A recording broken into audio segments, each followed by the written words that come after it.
Hi, everyone. Today, just to continue on the power of the mind. Um, it's a very important part you need to. So you have the conscious mind and the subconscious mind. The conscious mind is your everyday activities, what you think about, what you worry about, whether you do it purposely or uh, you just let your worry take over you. But all this ended up in the subconsciousness, the subconscious mind. And it is the subconscious mind that handled your decision, the way you behave, things you behave, and things you get.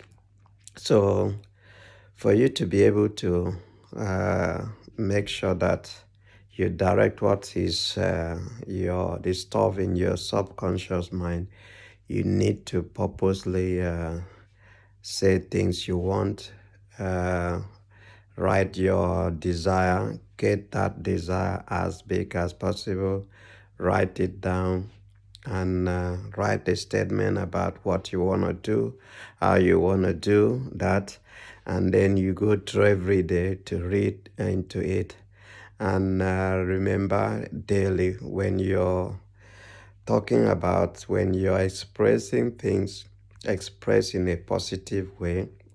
If you're worried about poverty, talk about riches. If you're worried about, if you want to talk about sickness, talk about wellness.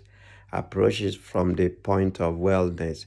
If there is a crisis, talk about the in terms of peace.